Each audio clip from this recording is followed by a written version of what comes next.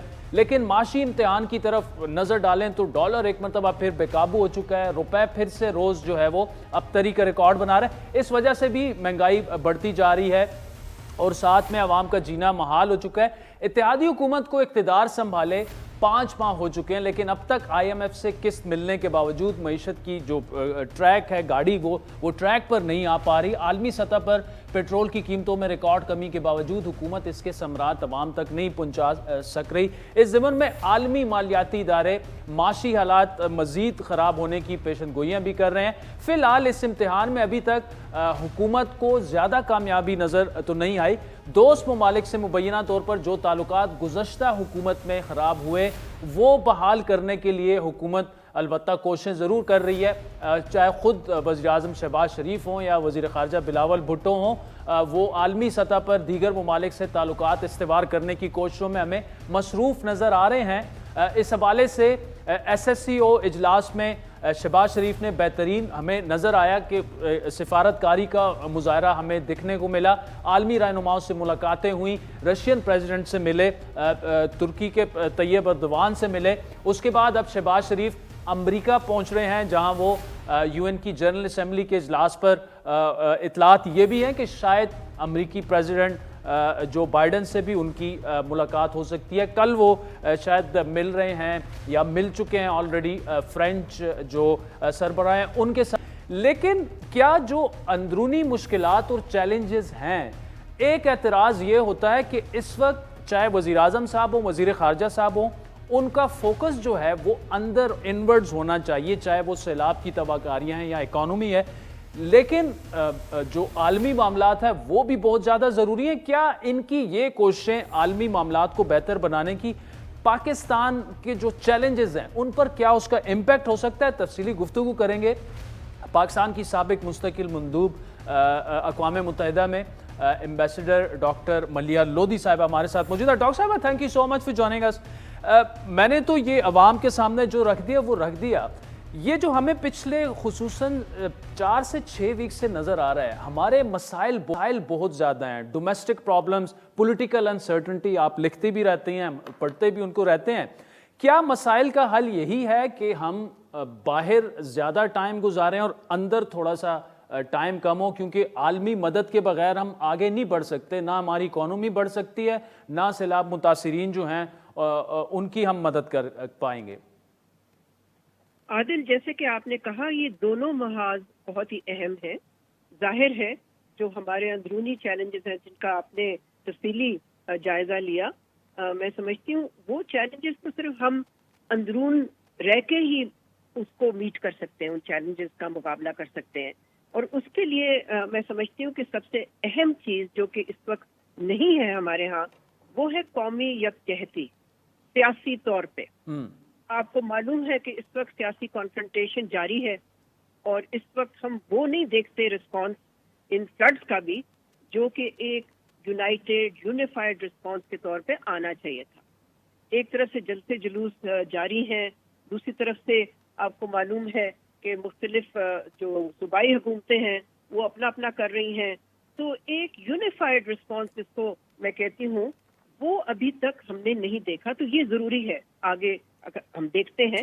دیکھیں, سیلاب کا تو ابھی صرف ریلیف کا فیز ہے اور ابھی آگے ہم نے ریہیبلیٹیشن اور ریکوری کا بھی فیز دیکھنا ہے. تو اس کے لیے اور معاشی استحکام کے لیے جو بہت ضروری ہے وہ یہ کہ جو سیاسی بے یقینی ہے جس کا آپ نے بھی تذکرہ کیا, اس کا خاتمہ ہونا چاہیے. اس لیے کہ جتنی دیر تک یہ سیاسی بے یقینی جاری رہتی ہے اتنا ہی مشکل ہوگا کہ ہمارے ملک میں انویسٹمنٹ ہو, ہمارے ملک میں اکنامک اسٹیبلٹی آئے.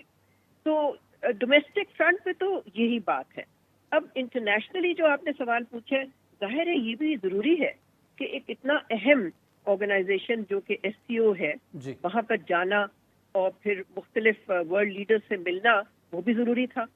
اور ایسے وقت پہ جب کہ ہم دیکھ رہے ہیں کہ بین الاقوامی کمیونٹی سے پاکستان کو امداد مل رہی ہے, سولیڈیرٹی کا بھی ایکسپریشن ہو رہا ہے, تو ایک تو یہ کہ پاکستان کو چاہیے کہ شکریہ ادا بھی کرے ان سب ممالک کا, اور ساتھ ساتھ اویئرنیس بھی پھیلاتا رہے, تاکہ دیکھیں آپ کو معلوم ہے کہ اس وقت انٹرنیشنل کمیونٹی جو ہے جی ان کا جو فوکس ہے وہ مختلف ڈائریکشنز میں ہے, تو بار بار یاد دلانا ضروری ہے.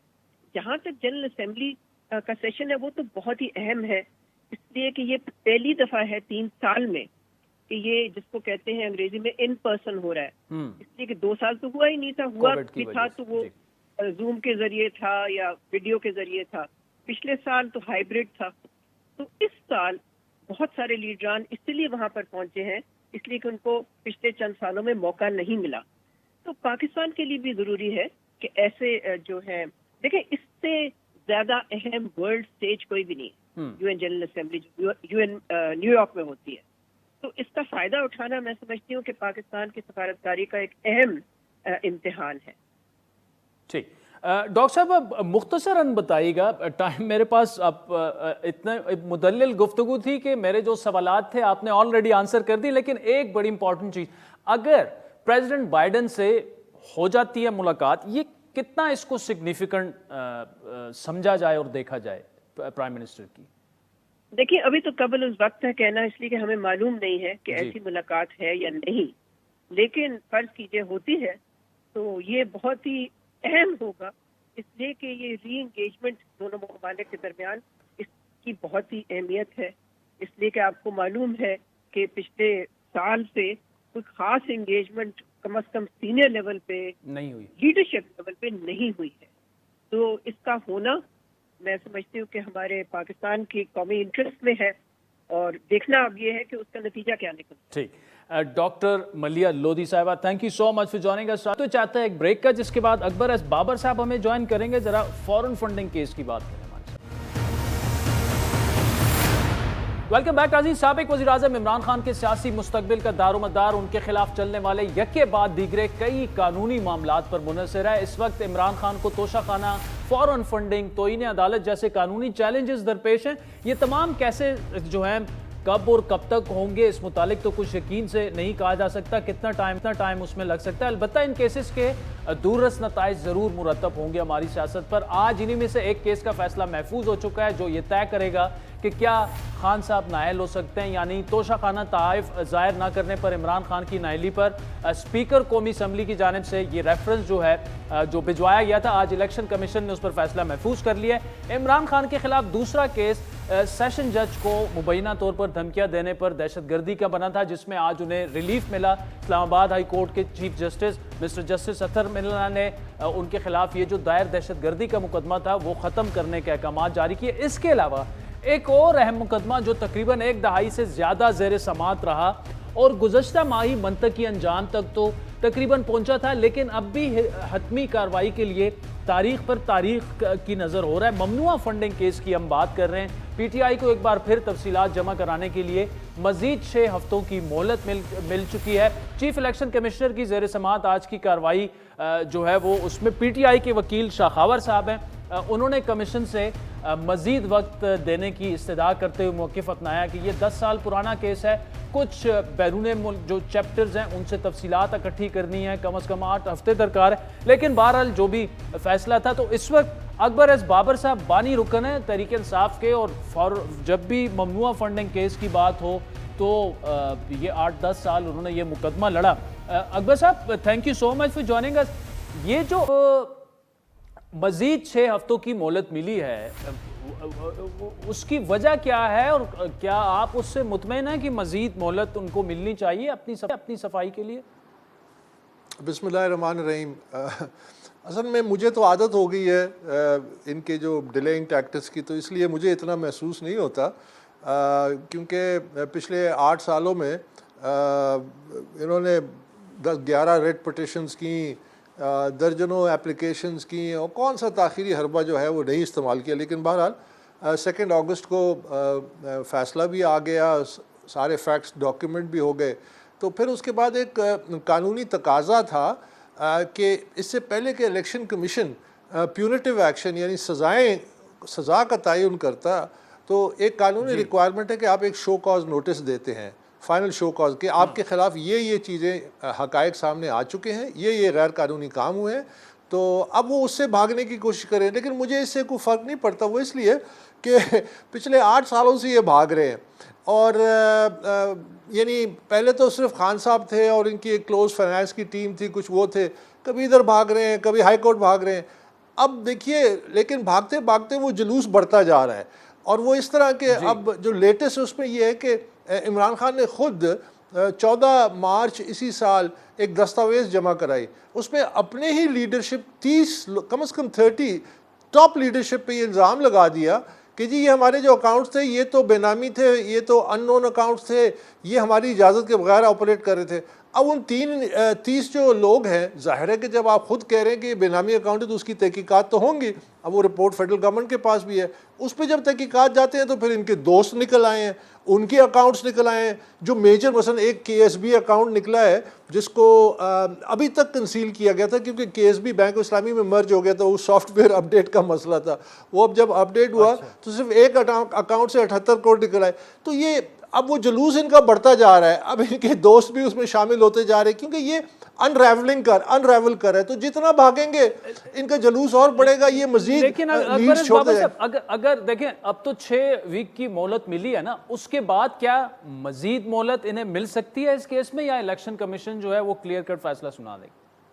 دیکھیے کوئی وجہ نہیں ہے کہ یہ زیادہ ڈیلے ہو. وہ اس لیے کہ کب سے آپ کے پروگرامز میں کتنی دفعہ یہ لوگ آئے ہوں گے PTI کے اور کہتے ہوں گے ہم نے سب کچھ دے دیا، ہم نے تمام ریکارڈ دے دیا، ہم 8 سال سے ہمارے تمام ہم وی آر کلین. یہ تو پھر آپ کو کیا اور ریکارڈ دینا ہے کہ نہیں جی یہ 5 پاکستانی ہیں، ان کا نائکاپ ہے، یہ فلانا ہے فلانا ہے، اس سے فرق نہیں پڑتا. وہ اس لیے کہ اتنی بڑی یعنی ملینز آف ڈالرز کی جب غیر قانونی فنڈنگ اور وہ کمپنی سے ثابت ہو چکی ہے، مثلا ووٹن کرکٹ لمیٹڈ آف شور کمپنی ہے، 2.1 ملین اس کا ثابت ہو چکا ہے کہ PTI اکاؤنٹس میں آیا ہے. اچھا پھر اس کے بعد فائنینشیل ٹائمز میں سٹوری آئی جولائی 28 کو، جس کو ابھی تک PTI نے چیلنج نہیں کیا، جس کو ابھی تک عمران خان نے چیلنج نہیں کیا، جہاں کہ وہ کہتے ہیں کہ جی برطانیہ میں تو بڑے قوانین اچھے ہیں، عدالتیں بڑی آزاد ہیں، بڑی جلدی فیصلے آ جاتے ہیں. ابھی تک چیلنج نہیں کیا. انہوں نے کیا کہا؟ انہوں نے کہا کہ جی 1.3 ملین ڈالر تو صرف ابراج سے آیا ہے پیسہ، اس کے بعد 2 ملین ڈالر شیخ نہیان نے دیا ہے. تو یہ صرف ووٹن کا. اب مزید جو انکشافات ہیں کہ ان کی جو دوست ہیں، کیونکہ اکاؤنٹ سے اکاؤنٹ نکل رہے ہیں نا، اب ان کے دوست ہیں، انہوں نے کسی نے ایک ٹرسٹ بنائی، ٹرسٹ میں 6,25,000 آ گیا اور پھر اس کے بعد وہ پیسہ چلا گیا PTI کی میڈیا کیمپین میں، کانٹریکٹس، چیک، سب کچھ سامنے آتا جا رہا ہے. اس کے علاوہ ان کے ذاتی دوست کے ذاتی اکاؤنٹ میں $5,75,000 کہاں سے آیا؟ ووٹان سے آیا، وہی آف شور کمپنی جو کیمن آئلینڈ میں. تو یہ تو ٹائم گین کر رہے ہیں، پرابلی یہ امید کر رہے ہیں کہ شاید ہیونز ول فال اور پتہ نہیں کیا ہو جائے گا، حکومت چلی جائے گی اور الیکشن اناؤنس ہو جائیں گے اور یہاں ایسا کچھ ہو جائے گا، بڑا کوئی ایونٹ ہو جائے گا کہ کسی طرح ہم اس معاملے سے بچ سکے. اب کوئی دیر از نو اسکیپ. اب یہ اس میں ڈاکیومنٹ ہو چکا ہے سب کچھ، جو جتنی کرائم ہے، جو فائنینشیل فراڈ ہوا ہے اس ملک کے ساتھ، وہ ڈاکیومنٹ ہو چکا ہے. اس میں اکبر بابا صاحب ٹھیک ہے، مجھے بتائیے گا کیا ابھی بھی کچھ ایسے حقائق ہیں کہ جو منظر عام پر آنے ہیں اور وہ اس کیس کا حصہ نہیں ہے؟ میں نے ابھی آپ کو مثال دی، 1.2 ملین ڈالر یہ صرف ووٹان سے جو خان صاحب کے دوست ہیں انہوں نے ایک ٹرسٹ رجسٹر کی، اس ٹرسٹ کے ذریعے PTI کے میڈیا کیمپین کو فنڈ کیا گیا. تمام اس کی منی ٹریل آ چکی ہے. ان کے ذاتی اکاؤنٹ میں $5,75,000 گیا. دیکھیے یہ جس طرح ایک بشیر میمن صاحب جو فارمر DG FIA انہوں نے کہا تھا یہ کیسز کی پردادی ہے، اس کے لیے شاید 100 لوگ آپ کو چاہیے. وہ اس لیے کہ ادھر سے اکاؤنٹ نکالتے ہیں PTI کا، ادھر سے کسی کے ذاتی اکاؤنٹ میں پیسہ چلا گیا. سارے لوگوں کے نام لکھے ہوئے ہیں جن کے اکاؤنٹس میں پیسہ گیا. مثلا PTI کی جو ٹاپ لیڈرشپ، میں نے آپ کو بتایا نا، 30 لوگوں کو عمران خان نے خود آئیڈینٹیفائی کیا کہ یہ 11 اکاؤنٹس یہ لوگ چلاتے تھے اور یہ بے نامی اکاؤنٹ تھے. اب جب ہر اکاؤنٹ کو آپ چیک کرتے ہیں تو وہاں سے پیسہ جاتا ہے اللیگلی کسی کے ذاتی اکاؤنٹ میں، اس کا اکاؤنٹ زیر تحقیق آ جاتا ہے، ادھر سے آپ جاتے ہیں 10. تو یہ تو اسپائرل کر رہا ہے. اسی لیے تو میں کہہ رہا ہوں کہ جتنا بھاگو گے، وہ ایک فلم ہوتی تھی فارسٹ گمپ، اگر آپ کو یاد ہو تو اس میں وہ ایک بڑا مشہور جملہ تھا، run Forrest run. So they are running and they بھاگ رہے ہیں اور پورا جلوس بنتا جا رہا ہے اور ساری نیچے ٹریلز چھوڑتے جا رہے ہیں. سو یہ بہت بڑا، یہ پاکستان کی تاریخ کا سب سے بڑا میگا فنڈنگ سکیم ثابت ہوگا، اور یہ اس سے بھاگ نہیں سکتے، یہ اس سے بچ نہیں سکتے. انشاءاللہ اس کو میں منطقی انجام تک پہنچاؤں گا. لیکن اکبر اس بابا صاحب، اس میں جو پی ٹی آئی کا اگر ورژن ان کا سنا جائے تو وہ تو ابھی تک یہی کہہ رہے ہیں کہ we have done absolutely nothing wrong. وہ تو کہہ رہے ہیں کہ فنڈنگ ہوتی رہتی ہے، کوئی اس میں مذائقے کی بات نہیں ہے، اور بڑی ٹرانسپیرنٹ ہماری فنڈنگ، اور وہ تو ابھی تک اس پر قائم ہے اپنے موقف پر. وہ بالکل قائم رہیں گے، آپ فکر نہ کریں. وہ رائٹ ٹو دی اینڈ. یہ وہ لوگ ہیں جو جشن منا رہے تھے جب اگست 2 کا ورڈکٹ آیا، جس میں اتنی سیریس جو فائنینشیل فراڈ ہے، جو ڈاکیومنٹ اکاؤنٹس کنسیل کیے گئے، فارن کمپنی سے پیسہ آیا، ملینز آف ڈالرز، فارنر سے پیسہ آیا، تو یہ تو یہی کہتے رہیں گے. یہ میں نے ایک دفعہ پہلے بھی کہا تھا کہ وہ افریقہ میں ایک ٹرائب ہے کہ جب کوئی ماتم ہوتا ہے تو کندھے پہ لے کے جا رہے ہوتے ہیں اور ناچ رہے ہوتے ہیں. سو دے ول بی، یہ ڈینائل موڈ میں ہے. ایکچولی ان کے جو اسٹریٹجی ہے وہ کچھ اور ہے. اسٹریٹجی ان کی جو باہر جلسے جلوس کر رہے ہیں نا، یہ بار بار عمران خان کیا کہتا ہے کہ مجھے دیوار سے مت لگاؤ. یہ فورن فنڈنگ کیس کی وجہ سے کہتا ہے، یہ اس لیے کہتا ہے. اور جبکہ دیوار کو اپنے لوگوں کو اس نے خود لگایا. جب اس نے الیکشن کمیشن میں لکھ کے دیا کہ میرے یہ لوگ جو ہیں یہ ان نون بینامی اکاؤنٹ آپریٹ کرتے تھے، نہ صرف ان کو دیوار سے لگایا، ان کو دیوار سے چن دیا. تو یہ اب ظاہر ہے اس سے چیزیں اور نکلیں گی. تو یہ بیسیکلی ایک پولیٹیکل اسٹریٹجی کے طور پہ ادھر انہوں نے کہا کہ ملک میں اتنا بڑا کرائسس آ جائے، اتنا بڑا کوئی ڈیزاسٹر ہو جائے کہ کسی طرح یہ اسکیپ کریں accountability. It's not going to happen. چل اکبر ایس بابر صاحب، thank you so much for joining us. ناظرین، آج کے پر آپ کے فیڈ بیک کے منتظر رہیں گے. ہمارا ٹویٹر ہینڈل ہے @عادل شاہ زیب. مجھے میری ٹیم سے اجازت دیجیے. خدا حافظ.